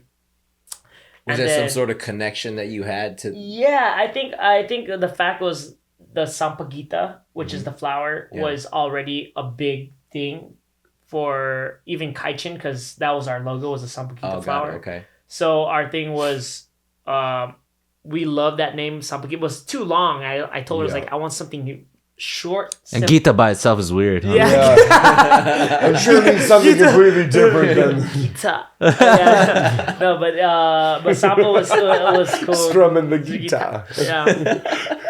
Oh my But we God. had some legal issues with that name too. What, Sampa? Yeah, Not anymore. We Not own that anymore. No, we shit. own Back that off, shit, yeah. Sampa. It's ours, We motherfuckers. trademarked that shit so no one can have it. Yeah. That's what's Thanks up. to Paid a lot of money Vallis. for that shit. Yeah, thanks to Jenny Vallis. Yeah, Yeah. dude, she's a beast. Yeah. So I can't imagine that this running a business like this is easy by any means. No. And, we all want to sort of balance life and work and things like that, which requires discipline, which requires, some level of routine. I'd love to hear your guys' sort of like day to day, week to week. Like how do you guys balance your personal stuff to making like a business like I this? want to go first because Yeah. I feel like I have a lot less separation than Well, Josh does. I'm there every day. Well, sure, Besides today. but I'm home with work every day as Yeah, well. Shit. So I work with my wife. She's technically my boss. She is the COO and partner of Sampa with Josh. There's nobody else that I would rather want to go to battle with every day than these two guys. For some reason, I thought you were gonna say bed, but yes, nice Bed battle. half the time I'm too tired to go to battle. Yes, Battle. nice. No, but like we have a great team. Do I sometimes wish that there was a moment where if something came up, I would be able to wait till the next day when I went back in to hear about it. But like, no, that's kind of like there's a saying in The Godfather: "This is the business we've chosen." Like so if like we calculated all of this like beforehand, we were just like, do you think that this is something that we can that we can deal with and stay healthy? Yeah. And it is. We really just had to really work hard. And like the days that we have off, which are Monday, Tuesdays when we're closed, we just really have to be able to focus on just each other and do stuff outside of Sampa. Still hang out with each other anyways. Oh my God. Like Jenny's just like, this is not your day at work. Why are you going over to Josh's to hang out? I'm like, because this is my day off. I want to hang out with my friends. But like the day to day is just like, restaurant opens up at 11. Try and get there between like 10:30 and 11, just to make sure that any order that's put in place by like 9:15 or 11:15, which is when Josh's magic starts, that we're pretty much like prepared for it. There is some downtime, so like it's not always like stress, but like I think that like Josh and I have kind of like, I mean, he's probably realized this way before because he's been in the restaurant industry a lot longer than I have. But I'm like, there's always something you can be doing, whether it's for the present or for the future, whether that future is later in the day or the next week or whatever. Like, always try and be doing something to help better like the path that you're going on. Sometimes it's a little more difficult, like when we're fucking exhausted and it's just like, I just want to sit on the fucking couch for a second. Yeah. And it's like, sure, you should be allowed to do that. You work your ass off. Yeah. But like I said earlier, like you could hate your fucking job, which I don't think any of us do. But if you like your coworkers, it makes it a lot easier to go to work, you know? Yeah. So we don't hate our job. We love our job and we love our coworkers. So it's like, it's one of those things where every day we kind of pinch ourselves and it's like, are we like, we're really going into a restaurant? Yeah. Like, we're really serving people Yeah. who have zero connection to us, but love our food. And after they eat our food, Yeah. now they do have a connection to us. I think for me, it's crazy because I feel like there's always when you start business, you always get these advice, right? You get from other people that run businesses, like don't mix friends and family with business. There's some truth to it, but for me, like I feel like when I started doing this whole food, like this whole Sampa business, I was like, yeah, I thought to myself, yeah, is this sketch? Because I don't want to ruin my relationship with Peter or Jenny or whatever, or even with Bianca, my cousin. But at the end of the day, like, I thought to myself, I was like, I would rather be giving my earnings to my friends and family than someone I would try to find on Craigslist that would probably do a better job. But at the end of the day, it was like, dude, I fully believe in like Jenny's work, Peter's work, and Bianca's work. And then as long, like, I thought to myself, as long as I'm very transparent with them, like, as far as, like, what my goal is and what my intentions are, because at the end of the day, like, whatever money I make, I told Jenny and Peter, I'm like, dude, I'd rather be giving that money to you guys to support your guys' family than, like trying to find someone on Craigslist and be like, hey, I'm looking for a job, like, hire me, like, I need you to get paid, like, I need to get paid, like, every week. And, like, it makes me more fulfilled to know that, like, one, that my dream has become their dream, like, their passion. So, like, straight up, like, Peter doesn't have to be at the restaurant, but Peter's there with me every day. Like, he's literally grabbing a knife and he's cutting. Like, I'm teaching him how to cook too. Like, this dude is cutting. Like, I don't. My knife skills are no. Like, low, if you see the by pictures, way. if you see the pictures on Valentine's Day, dude, this dude is plating with me. Yeah. He already knows my next step, right? So, like, it's so beautiful to see, like even for me, like, I thought those was just my dream, but now, like, I brought Jenny into the world. Like, I'm like, we get Jenny, I'm like, dude, you're a straight up restaurateur. Like, she's all thinking about the next step. Like, I want to open up here. I want to open up here. Yeah. Like, damn. Yeah. And she was just in marketing, right? She's not even like straight up like whatever it is. Like, he wasn't even a chef. He was just, I just told him, like, hey, Peter, just fucking cut these. I'm like, show me how to cut it once. And I'm Yeah. like, okay. He has a chef. I know kung fu. I was from the Matrix. Yeah, he's like got cutting down. He's like, Yeah. right? Yeah. And it's those things, like, it makes it so beautiful. Like, even Bianca, like all of a sudden, like, she went from creating sets to creating how a restaurant looks like. Straight up. Yeah. And it makes me so happy to see that. Like, I didn't ask them to come into this life of culinary world, but then, like, now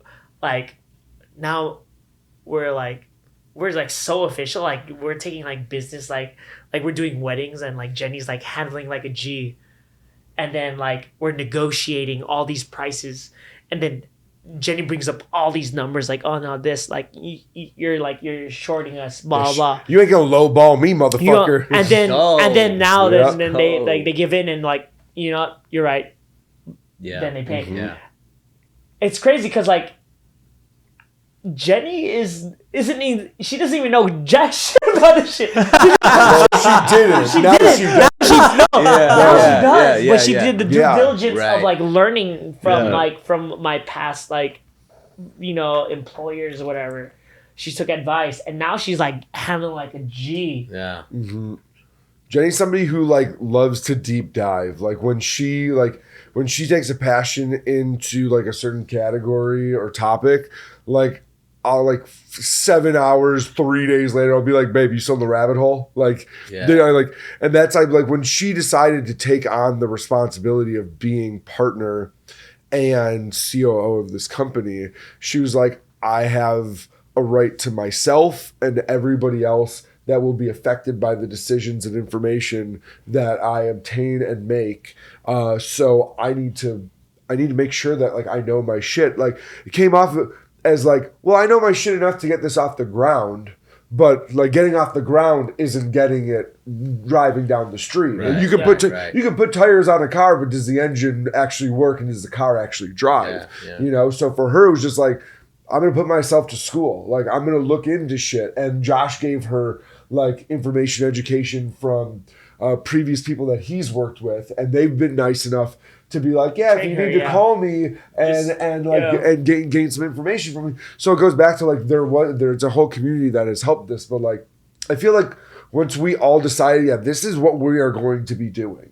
You know, this is what our focus is. We all have the responsibility to each other to not bullshit, not to try and play that role. It's done. The fake it or make it was at the apartment. Yeah. Now it's not the fake it or make Yeah. it. We made it. Now, how are we wow. going to continue making it? Like, there's no more bullshitting. It's like, if you don't know, you better fucking find out. If you can't find out, then we're going to find somebody who does know. Right, That's just what it has to be, because this is real shit now. This isn't a passion project that might real make shit, it. yeah. This is like, Jared gets sued. Like, we're trying to open up a few new locations like within the next few years, because we think that the product that we have and the team that we have is good enough to really do that whole New York. If you can make it there, you can make it anywhere. Well, we're gonna fucking make that shit in the Big Apple. I'll tell you what. I love that. I mean, with that in mind, I mean, you guys, I feel like you guys are at the starting line, right? You guys we just started. The gun went off and you guys are running now, right? Hell yeah. And it's dope to be able to witness, your guys' passion. I could sense so much fire from this couch over here, and it's so dope to be able to witness that. And we're here cheering you guys on. Thank you. It means the world. And we all have some level of this idea of success, right? This thing that we all want to achieve, whatever that means. And I'm sure that definition can change from day to day. And so I'd love to hear from both of you guys, real quick. Like, how do you guys? At what point will you feel like, we are successful? How do you define that? Man, it's funny is that I do think about that a lot.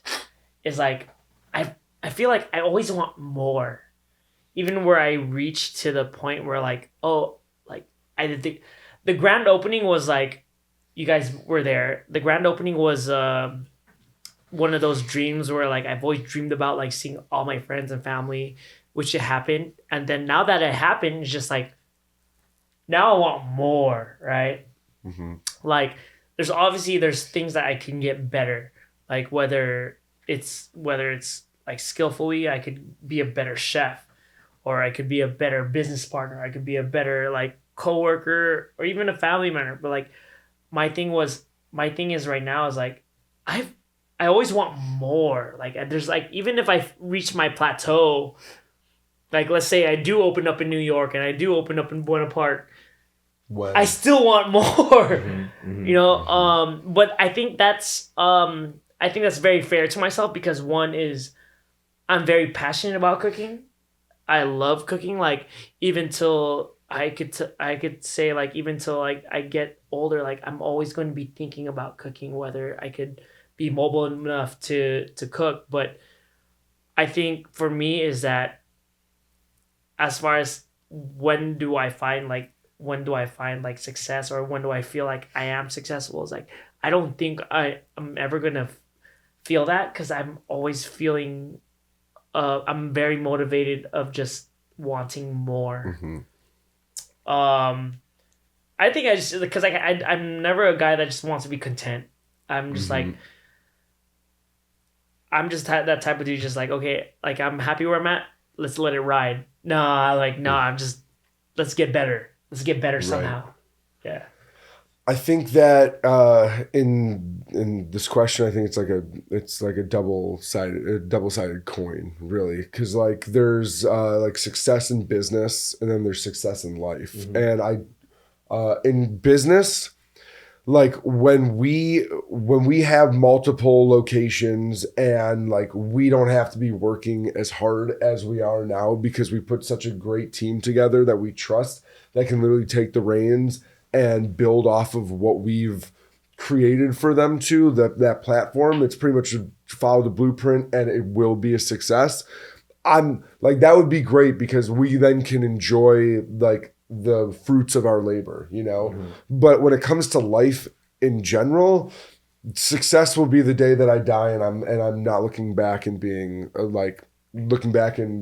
unhappy that there was something that I didn't do, because like every single day I want to be bettering myself as a human being, whether that's being a good person or just gaining more knowledge. I think as humans, our job is literally to just take every day to try and better ourselves to become more successful, and that doesn't have to always be monetarily, but like whether it's your soul, your mind, like the relationships that you build. So business wise, I can't wait to be successful. I can't wait to reap the benefits of business. When it comes to life being successful, like I'll think about that in the next stage. Like whenever I leave here, I'll look back and be like, was I successful? And hopefully I will. I'll think of myself as like a successful like human, not a businessman, but a human. So yeah. That's dope, man. I feel like you guys are, the way that you guys are approaching the internal first, and how you guys are building the relationships within, and then taking it out, taking it to the world, going into business, but being aware of the personal achievements, making sure that you're continually growing, always striving for something more. And that doesn't always have to be like financial goals or things like that, but just like the growth mindset, it just never stops. It's an infinite game. You just keep going and keep going. And I think you guys, I mean, just hearing the story is dope. I mean, because you guys are homies. You guys come from like community, and it's so dope to be able to like see a very risky project just get off the ground, but then it's you guys are running with it, and it's so cool to see, man. I love that. Thank you, appreciate that. Well, with the classic closing of our show, we'd like to hit our guests with some lightning round questions. So lightning round. Hit y'all with some quick questions. Just come off the top. Here we go. 3, 2, 1. What is? Well, I'll just address it to Josh. What is your favorite cuisine other than Filipino food? Korean. Not saying that yours is Filipino food, but what is your favorite cuisine? Josh's food. Wow. Oh yeah, That was true. Almost poetic. Yeah. Almost. I think that was a haiku. Josh, what is your favorite Filipino dish? Sinigang. Sinigang gang. Sinigang gang. Both of you guys, what is your go-to comfort food? Candy. I have a massive sweet What's your fucking favorite tooth. candy? Sour Punch bites. Yeah. Okay. Pho. Oh, You just hit Anthony's heart right now. I could eat that when I'm hungover or when I'm not hungover. oh my You just god! spoke to You his don't. soul. You don't ever want to watch this guy eat pho. I It is a love process. pho. Dude, I could eat pho. I love Dude, pho. I love pho. Oh my god! love- I ate pho for 2 years straight when I lived in Vietnam, and I was just I like, love You pho. lived in Vietnam. yeah, I lived in Vietnam word, for 2 years, okay. right out of film school. That was my first job in You went to Vietnam. film school. Yeah. Wow. See, these are a bunch of questions you could have asked. We gotta get you Sorry, back in here. we're in lightning round already, guys. Damn. Oh yeah, there's a Okay. lot more to me than. What was Sunday. Josh? What was the most awkward time that Pete and Jenny were like fighting at the restaurant? Oh my god! Good question, Dude, there's so many, dude. There's so many. Truth. I really can't really pinpoint. There's Truth. so many. I'm just like, I have to shut up. I just have to shut up. Seriously, Josh is like, Mom, Dad, will you stop fighting already? It's the beautiful struggle, man. It is, but I wouldn't rather go through that struggle with anybody else. So that's what it is. Josh, who was a choreographer or a dancer who you looked up to the most growing up? Sean Evriso. Oh, you know what's funny shout about out, that is Sean. out of all the people I ever got, I told this to my brother. Even he freaked out too. Out of all the celebrities or like anyone, like I guess you could say up there, I cooked for, Sean Evriso is the most like starstruck I've gotten. Let's go. Yeah, he came to eat my food and then like I mean my brother were like, dude, Sean Evriso's here.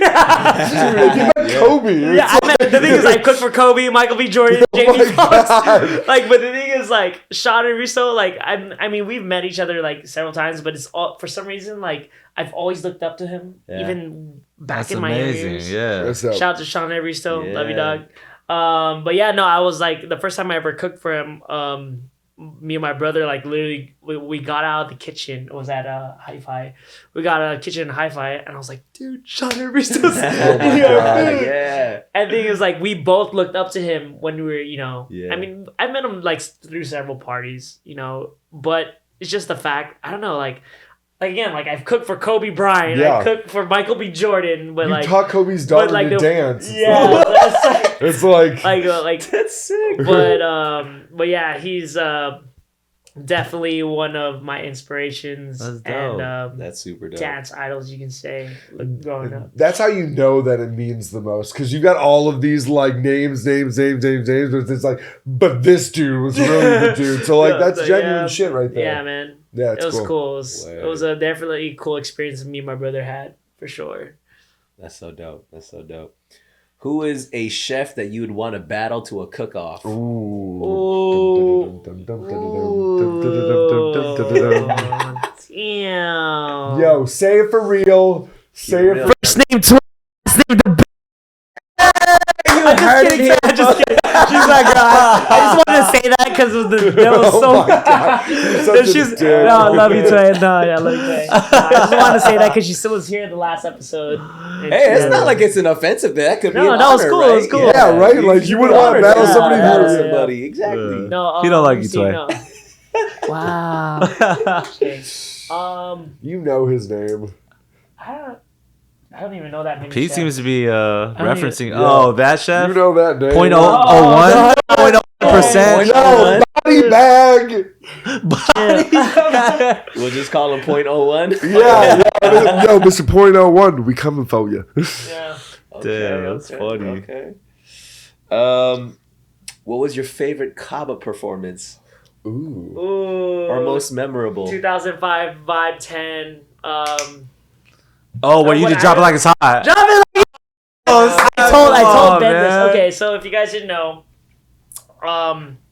in 2006 I tried out for. Your mic. Hey everybody, what's up? Just kidding. Sexy Josh No, voice over here. God. I tried out for Kaba Kids in 2006. The reason why I tried out for Kaba Kids is because the year before I watched this performance, Vibe 10, Kaba Modern. Drop it like it's hot. Ben, your piece was game changer. I even told him in person. I was like, I was so inspired by that piece. I remember you telling me in the kitchen. I was so inspired by the piece. I was like, any way I could get like near this dude, like I will try out. And so I Sounds a little more creepy these days, doesn't it? Try out, yeah. But that's just one was like what it wasn't even YouTube wasn't even back in the day. It was like Kyle Modern had that brick wall website. Yeah. That brick wall website. Yeah, You remember? Yeah, you have to click Yo, if you don't own that handle already, you should. Brick wall website. That brick wall is like you type in calmmon.com, it's like a brick wall. But yeah. This is like back when Mike's song was like ripping Kaba performance videos and uploading them to YouTube. Yeah. So, yeah. I think Mike was still like he was going viral with Elsewhere. yeah. Oh my god. No, that was earlier. That was E-Bomb's World That was Generation. even before, yeah. Oh, That God, I was haven't before. heard That was before. Yeah. But that's my favorite performance of all time. Wow, sick. Number one performance all time. Then it goes into like Corey Cookies.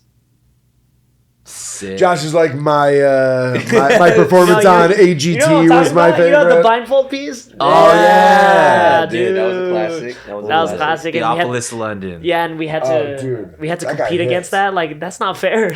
Yeah. Yeah. Like yo, that's not. But yeah. Word. Okay. Who is your biggest inspiration as a chef? Chef Helene, my like at Crustacean. Is one of those OG respect type of things, where like, you know, I heard her story, like you know, moving from Vietnam to America. You know, like so much respect for that because like obviously for us as for me for first generation Asian American, like that is so much respect, like from what my grandparents had to do or even what they had to do. Like the stories that they told me was like crazy for them to move to America. So even as for her, like bringing Vietnamese cuisine to America, like I'm so inspired by that. Like fusing like all these like from Italian, French, blah, blah. And like that's what I want to do with the Filipino culture. So yeah, I would say Chef Helene, Mama. Shout out Chef Helene. Sick. Yeah. she's What's good. your guys' favorite restaurant in LA? My favorite restaurant right now is Otium. Otium is in downtown Los Angeles. It's just a bunch of varieties. It's just not like a certain like, just great technique and cooking. I'm just like this time. I'd say, I mean, I haven't been eating out a lot because I've been eating in at the restaurant most of the time. But like Major Domo's got some fire food. David Chang's. David Chang's food is delicious. Girl and the Goat was really tasty, Oh, that's and that's an Iron Chef right there. Yeah, I like Girl and the Was Goat it too. Stephanie Izard? Is Yeah. that the one in Arts District? Arts Yeah. District. Yeah, Yeah, it's right down the Actually, street from us. Chicago was a cool one. It's fire. Okay. But like, dude, I'm telling you, and this is, I'm obviously biased, but you can, I'm telling you, I'm not. But like, the stuff that this guy can do in the kitchen, like, you've only seen like a small portion of what's to come. So like, I've gotten to taste some of the stuff that other people haven't been able to taste yet. So I mean, sure, do I have a lot of skin in the game? But like, yeah, Sampa is one of my favorite restaurants in Los Angeles. Facts. For sure. Hey, we can attest to that. We've all been For at sure. the restaurant, man. I've had some very new experience of cuisine, man. Straight up, I like the way that you fuse flavors and ingredients, all that, man. Like I've never experienced food like that before, so I will attest to that. We I love vouch. to hear that too, because yeah. like saying food's good, yeah, I've had things like it that taste like, but this is a better version of that is cool. But saying like, yeah, I've never had anything like this before, and it's dope. Yep. Like is even better for us because like we don't really want to be a better version of something that's already out there. We're like trying to fill a hole that has been open in the cuisine world forever. And then like for me, what I'm thinking too is just like for us as first generation Americans, like who are people to tell us that there isn't an Asian American cuisine or Filipino American cuisine? Like the thing is, I'm born and raised in Southern California, right? Yeah, I grown up with Filipino background, but at the same time, my best friends were Korean, my best friends were Vietnamese, my best friends were Mexican, and they brought me to their homes and they showed me their cuisine. Like you can't, like when people like kind of like say something about like my food, I'm just like, you can't tell me I'm wrong, because this is my story. If I want to make a Filipino tamale, you damn right sure it's right, because this is my story, dog. If I want to make a Filipino Korean chicken wing, like you can't tell me I'm wrong, because my best friend is Korean. Boom, there you go. And his mom taught me how to make Korean fried chicken, right? Like you can't tell. I learned from the best Vietnamese chef in California, in the world probably. Like you can't tell me I'm wrong. Like you're like that's my thing is like people will like, oh, this is not traditional Filipino food. This is not traditional Filipino food. Like, yeah, I get it. But at the end of the day, it's like, yo, I'm Filipino American. I'm born and raised in Southern California. Like you can't tell me I'm wrong. And mind you, anybody that's talked shit about Sampa has not eaten Sampa. Anybody who's tasted Sampa is just like, what the fuck did I just put in my mouth? And we're like, yeah, exactly. So if you're talking shit, come on by. We'll prove you wrong. That is our job. But like, it's like I'm not keep your putting comments two to shit yourself together, till you have actually something like is like a leg to stand on. Because then we'll chop that leg back off. Hey, if you don't got haters, man, you're not doing something right. So, hell yeah, you're doing something right. Dude, you're doing something right. Yo, if you hating on us, that means that you're paying attention. You hate us because you ain't us. You hate us because you ain't us. You said anus. Yeah, you assholes. You hate us because you ain't us. What would you guys say is your proudest moment?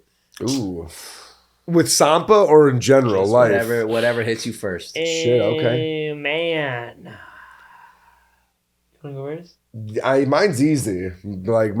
I'll definitely say like my proudest moment was remembering to say I do at the altar. Good answer. Shout out Jenny Baez. Dude, Jenny Baez is my wife, my best friend. Like I love you to death. But like, dude, I'm a Jew that had a Catholic ceremony, so it's like literally me and Jesus on the cross. And I'm just like, it's just you and me, bro. Just the two Jews in here, and like I'm just like, I'm literally just trying to like focus on just like the only thing you have to say is I do. The only thing you have to say is I do. Forget everything else that's going on there. But like literally like. That moment when I got to like kiss her afterwards, it was just like, this is, that was, there you go. That was it. That was, for me, that was, so far, is the proudest moment for me. Oh, man, I don't even know. How do I, shit, I should have gone first. I think it was my first pop-up was one of my proudest moments. It should be. First pop-ups. It was Kaichin, even though it wasn't like Sampa, but it was my first thing that I did by myself. And like, was my food. I literally was looking at the crowd. I see my mom there. I literally was about to cry. I was just like, dude, this is crazy. How many people? It was sold out event. It was like, I think I charged like $125 per person or something. And like for everyone to sell out the event, and like it was just friends and family. I think it was just, that whole weekend was just super emotional. There was a snowball too. Yeah, I was like, damn, this is cool. It's cool. You guys believe me. Like, yeah, it's cool. That's dope. So Bruce Lee once said, wait. hit you with the Bruce Lee real quick. I hit you with the. Hopefully, You're hitting me with the Bruce Lee quote. Yo, we're getting this right this We're time. there, We're getting this right. We're getting this right this one time. Now I'm getting nervous now. So Bruce Lee once said, "I fear not the man who has practiced 10,000 kicks once, but I fear the man who has practiced one kick 10,000 times." So this concept of mastery, which is also, I think, is kind of subjective, right? I think we all have mastered something. It doesn't have to be moving mountains, but we've all practiced a skill, a trait, or even a way of thinking. So what is something that you feel that you guys have mastered in your own lanes? I think I've mastered, I guess you say love. I think compassion, more of compassion. Yeah. I mean, I like that answer because it was very similar to. I feel like being able to communicate across all like facets and be, like Josh said, compassionate enough to understand where people are coming from, not just in the workspace but in their outside life, is something like that. I think makes me in a great position to do the job that I do at Sampa. But I guess since that's close to Josh's, I'm going to say the flop shot because I love golf. So I've mastered the flop shot. That's good. That's good, man. Yo, man, just want to shout you guys out, dude. You guys are friends of us. Like this hits close to home. These types of episodes are some of our favorites where we get to just celebrate our friends.